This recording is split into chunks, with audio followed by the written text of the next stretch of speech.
Hello everyone, this is Addicron Podfic back again with a fic called Our Broken Repair Boy. This is a Percy Jackson fanfiction on fanfic.net and it's by Your Average Weird Fangirl.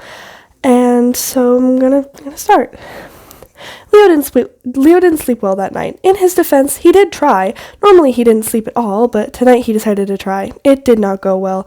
It was rare for a demigod to sleep well either way, but today his godly parentage had nothing to do with it. He was plagued with nightmares about his former foster homes, in particular the foster home of Miss Teresa. She had been terrible. On the outside, she was a Barbie, blonde hair, blue eyes, pink lipsticky smile. She was a picture-perfect foster mom until his social worker left. Then she was hell in high heels. She had snapped at him straight away to bring her some wine, and when Leo didn't immediately obey, she screamed at him. Since it was his first day in the house, she let him off, but any small mistake he made over the next 8 months would be severely punished until he ran away. Something happened, and he finally didn't care if she killed him, so he ran, and he didn't look back. Of course, it wasn't long before he was caught and taken to a different foster home, but they at least had been better than Miss Teresa, a bit. So Leo did try. He slept for a full 68 minutes, which, to be fair, was pretty good for him, before he was woken by nightmares, which forced him to bite back a scream. Fortunately, he had made the walls of his cabin soundproof. His excuse for this when building the Argo was, but Nyssa, what if I'm making something and it wakes up the others? Do you want sleep-deprived demigod saving the world? Do you? Still, he did his best to bite back the loud, heaving sobs just in case. It didn't work.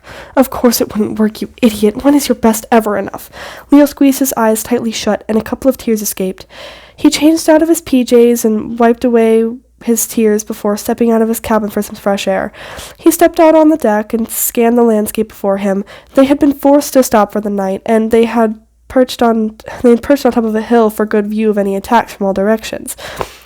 He took several deep breaths, but it still wasn't enough to calm his racing heart, so he decided to do something which was both risky and worth it. He started climbing the mast, gripping the sail grooves in the wood tightly as he pulled himself up to the horizontal beam at the top.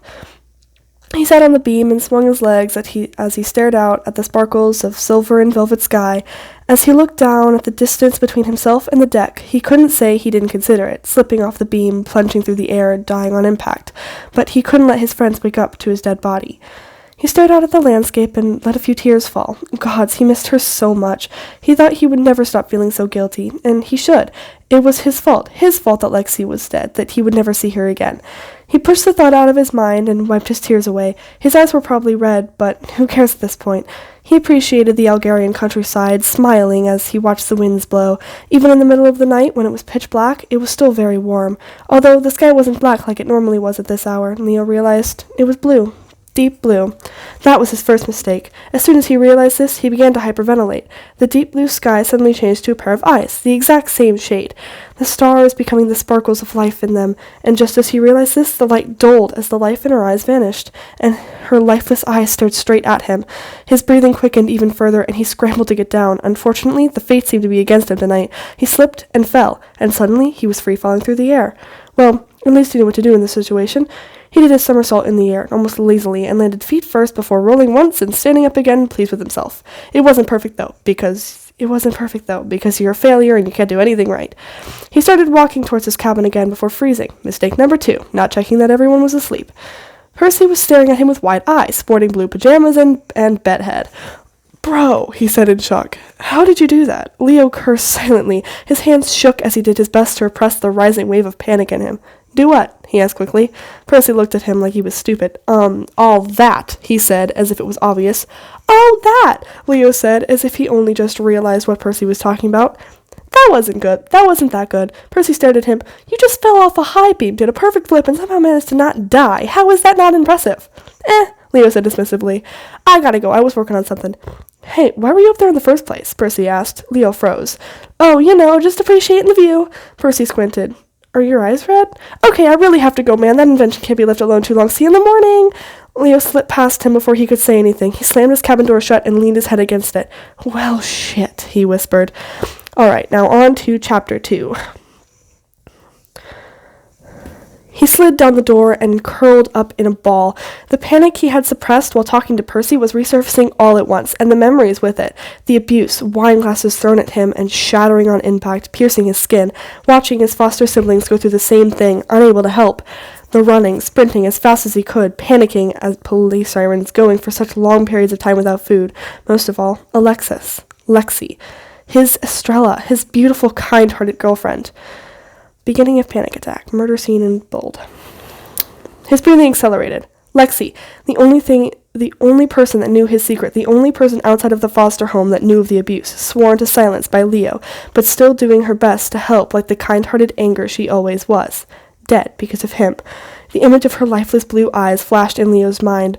Her slightly tanned skin coated in her own blood, her brown curly hair matted and spread out onto the floor as she lay dying. He felt the pain he felt then, both emotional and physical, the agony of losing his secret girlfriend, the sharp searing of the wounds all over his body. He was shaking all over, his breathing still abnormally fast. He forced himself to stand up and grabbed the sketchbook off his bedside drawer.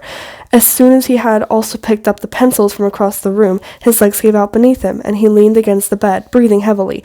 He flipped to a new page with fumbling fingers, these small actions being the mainly thing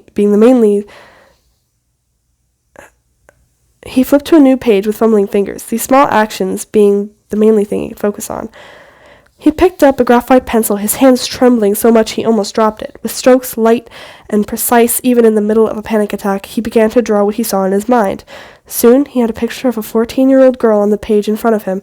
It was perfect. He had just drawn as he thought of it. It was messy, unplanned, but it was a close enough resemblance that he could tell it was supposed to be her, and that he felt more relaxed. End of panic attack. Once his breathing had returned to normal, he closed his eyes and leaned his head against the sketchbook. Gods, he missed her. He laughed. Her laugh, her smile, her sense of humor, her incredible voice. If he ever saw Aphrodite, she would look like Lexi's twin. But she was dead, and he couldn't do anything about it. Nothing except hide and grieve with a fake smile. So that's what he did. Every day, he plastered on a fake smile and bothered everyone with his jokes. After all, how else could he stay ahead of the sadness? And that was chapter 1 and 2 of Our Broken Repair Boy. I will either continue with this next week or the week after, depending on if I decide to do a one-shot next week. Anyway, hope you guys enjoyed. Bye!